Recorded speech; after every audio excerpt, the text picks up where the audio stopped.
Hello, you beautiful people. It's me, King Aaron here. After my last video on pulling for the Polar Star, I had been building it up.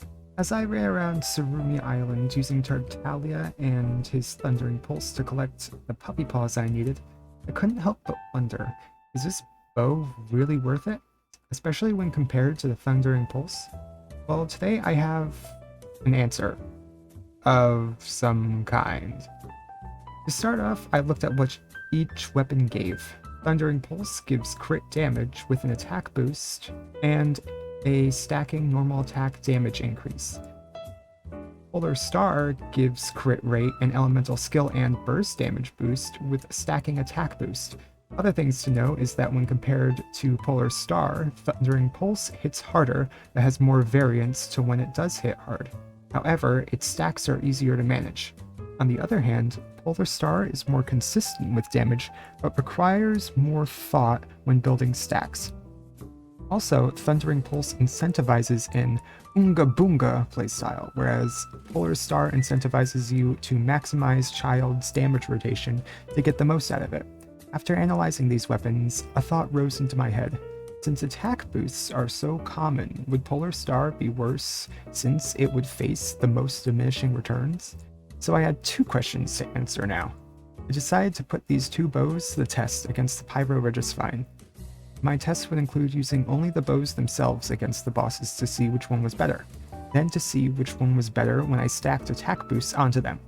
For this test, my Tartaglia would be running a 4-piece Heart of Depth set. I decided to not change any of my artifacts for two reasons. One, I wanted to show the difference between each individual part of the bows and the differences they make. Two, I did not have a crit damage circlet to switch to for Polar Star. So instead of testing damage, we will test DPS, or damage per second, and frames, because my timer counts 30 frames per second instead of milliseconds, for some reason.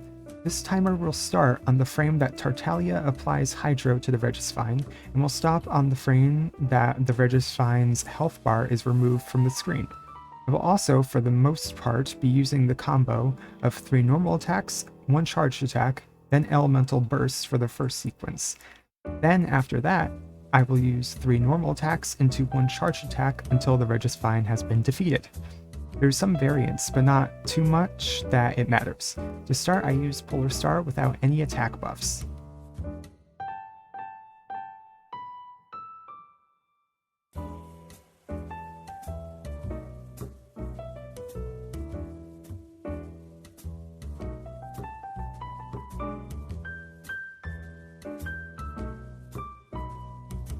In the end, it took 14 seconds and 3 frames to take down the Regisvine. Not too shabby. Now onto the Thundering Pulse.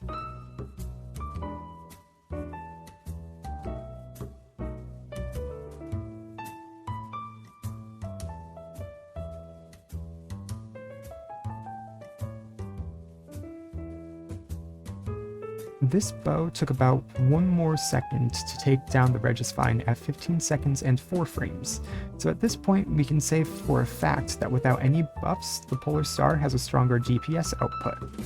However, what will happen when we include attack buffs? To test, I am using Bennett with a 4-piece Noblesse Oblige, Akujo Sara with a Tenacity of the Millilith, and Hu Tao for Pyro Resonance.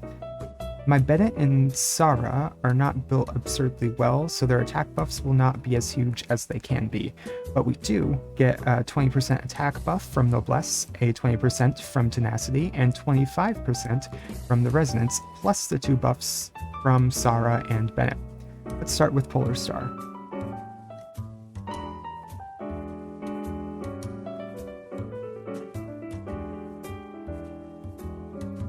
Polar Star comes in at about 8 seconds and 15 frames, about 6-second difference between each times.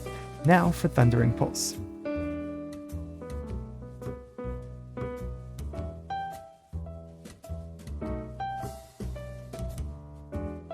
Thundering Pulse comes at about the same time of 8 seconds and 20 frames, about a 7-second difference between each time.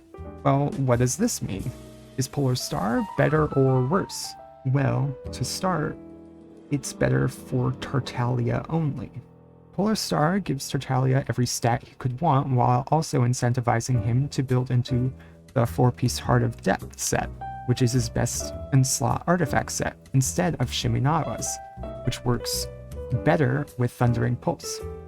Polar Star generally seems better when Tartaglia is more towards the mid to late game of Genshin. However, it tends to fall off once you start investing in team buffers, so it's better as a solo weapon. For instance, if you want to go for a Vape comp with Zhangling and Bennett, then Thundering Pulse would be better, whereas Polar Star would be better for an Electro Charge team. If you just want him to be a burst DPS character, then it depends on how you plan to use his burst.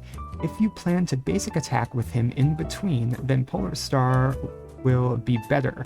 But if you were using him just for the burst, then Thunder and Pulse is better, because of the static attack boost and crit damage substat. These weapons are about the same when it comes to damage, with very little differences. If you have one, you do not need the other. However, I would not recommend you pull for Polar Star, as only Tartaglia benefits greatly from it. Thundering Pulse is a lot easier to use and can be built on more characters. It also comes with crit damage, which can be better as there are very few sources of crit damage in the game, whereas there is a plentiful amount of crit rate boosts. I should also bring up, since there are plentiful amounts of attack boosts in the game, R5 Thundering Pulse has the potential to have more of an impact on Tartaglia's damage than Polar Star. However, since I don't have an R5 of either weapon, I cannot test this. Also, I think Thundering Pulse is prettier. That's gonna do it for this video. If you enjoyed it, I would appreciate it if you would like, comment, and subscribe to my channel, as it helps me out a whole lot. I hope to see you all next time. Bye bye!